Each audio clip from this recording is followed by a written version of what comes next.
देवी माँ को अर्पित करने से लेकर पूजा और डेकोरेशन तक हर जगह इस गेंदे का फूल यूज होता है।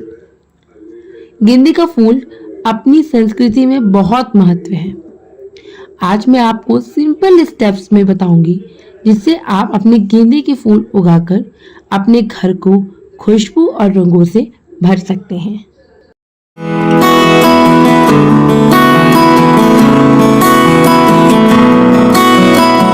गेंदे का प्लांट लगाने का सबसे अच्छा टाइम होता है अक्टूबर से मार्च तक का। इस सीजन में टेम्परेचर 20 से 25 डिग्री के बीच रहता है, जो जर्मिनेशन और फ्लावरिंग दोनों के लिए बेस्ट है। अगर आप इस पीरियड में सीड्स लगाएंगे तो प्लांट्स हेल्दी रहेंगे और लंबी फ्लावरिंग भी देंगे। तो चलिए आगे बढ़ते हैं और बात करते हैं सॉइल मिक्सचर मतलब सॉइल प्रिपरेशन के बारे में बात करते हैं। ये मैरीगोल्ड के लिए सबसे बेस्ट सॉइल मिक्सचर होता है 50% गार्डन सॉइल, 30% कंपोस्ट या kitchen waste compost. Kitchen waste compost बहुत न्यूट्रिशियस होता है, ये बना लेंगे तो बेस्ट है सभी प्लांट के लिए। 20% रिवर सैंड लेंगे और इन सब को अच्छे से मिक्स कर लेंगे। रिवर सैंड लेना भी बहुत ज़रूरी है। जब मिट्टी हल्की भुरभुरी और रेतीली टाइप की होती है ना तो प्लांट जल्दी जर्मिनेट करते हैं। इन सबको अच्छे से मिक्स कर लेंगे और अर्दन पॉट में किसी भी चीज़ में अगर आप लगाना चाह रहे हैं, ओपन एरिया में भी लगाना चाह रहे हैं गार्डन में, तो आप लगा सकते हैं। मगर ये इस बात का ध्यान रखिएगा सॉइल बहुत टाइटली प्रेस नहीं करना है, वो हम बहुत लूज तरीके से करेंगे। तो आप नर्सरी से सीड्स भी ले सकते हैं, डायरेक्टली प्लांट्स भी ले सकते हैं। बट मुझे सबसे बेस्ट तरीका और सबसे सस्ता तरीका ये लगता है कि जो माला वगैरह गेंदे के होते हैं उसको सूखने के लिए रख दीजिए और उसको ड्राई फ्लावर जो होता है ना आप उसको स्प्रेड करिए। तो मैं तो मोस्टली यही करती हूँ, सूखे हुए गेंदे के फूल लेके उसको हल्का सा रब कर लेती हूँ और ओपन एरिया में से पूरी तरीके से सब फैला लेते हैं। क्योंकि जब ये एक साथ जब गेंदे के फूल निकलते हैं तो बहुत खूबसूरत लगते हैं। रो में भी आप चाहे तो बना के लगा सकते हैं या फिर आप बहुत हल्का सा आधे इंच का गड्ढा करके उसमें सीड्स रख दीजिए और उसे ढक दीजिए थोड़ा सा सॉइल से। आप ऐसे भी लगा सकते हैं। It's completely up to you, आपको कौन सा तरीका ज़्यादा पसंद आता है। मगर इस बात का बहुत ध्यान रखिएगा कि प्लांट्स लगाने के बाद मिट्टी हल्की गीली जरूर कर दीजिएगा। प्लांट्स लगाने से पहले भी और प्लांट्स लगाने के बाद भी मिट्टी हल्की गीली होनी चाहिए। ये ध्यान रखिएगा कि मिट्टी जो कम्प्लीटली सूखी ना रहे।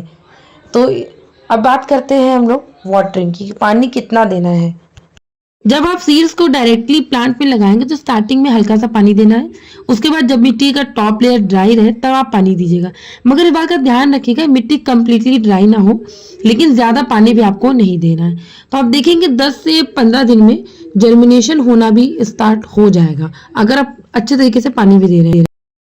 तो चलिए आगे बढ़ते हैं, बात करते हैं फर्टिलाइजर की। जब प्लांट 4 से 5 इंच बढ़ जाए तब आप फर्टिलाइजर देना शुरू करें। इसके लिए पॉट की मिट्टी को हल्की सी गुड़ाई करें या जहां ओपन एरिया में भी आप लगा रहे हैं तो वहां पे गुड़ाई करें। फिर आप इसमें ऑर्गेनिक खाद दें, जैसे कि वर्मी कंपोस्ट दे सकते हैं, गोबर की खाद दे सकते हैं, किचन कंपोस्ट सुखाए हुए दे सकते हैं, बनाना पील दे सकते हैं। किचन कंपोस्ट तो मैंने पहले भी बताया कि सबसे बेस्ट होता है। और आप नेचुरल फर्टिलाइजर के रूप में आप बनाना पील भी दे सकते हैं और गोबर की खाद तो बेस्ट होती ही है। आप रेसिड्यू ऑफ चाय की पत्ती भी दे सकते हैं। और हाँ, बनाना पील आप चाहे डायरेक्टली दे सकते हैं, चाहे पानी में कुछ दिन को रख के दे सकते हैं। ये कम्प्लीटली आपके ऊपर है। बनाना का जो पील है बहुत ही हेल्दी होता है।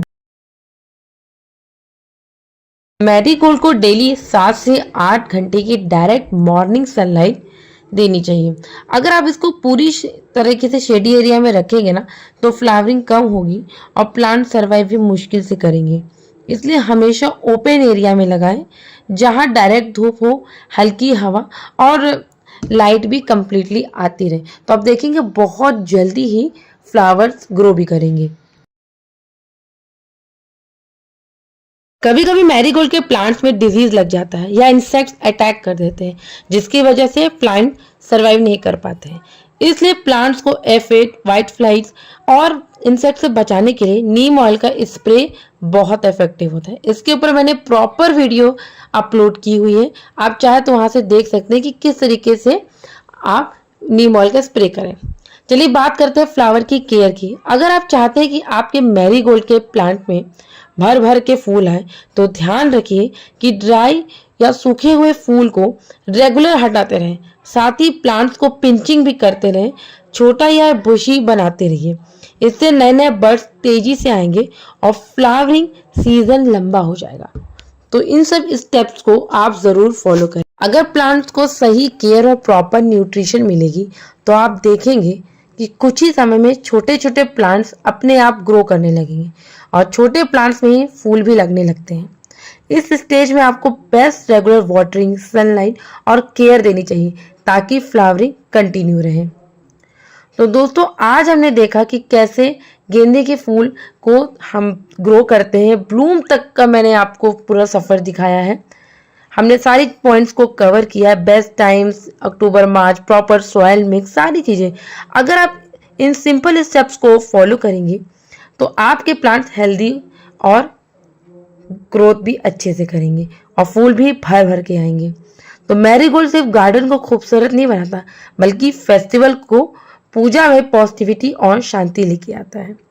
तो अगर आपको वीडियो ये पसंद आई हो तो इस वीडियो को लाइक, शेयर और सब्सक्राइब करना नहीं भूलें। तब तक के लिए बाय बाय, नमस्कार, हैप्पी गार्डनिंग।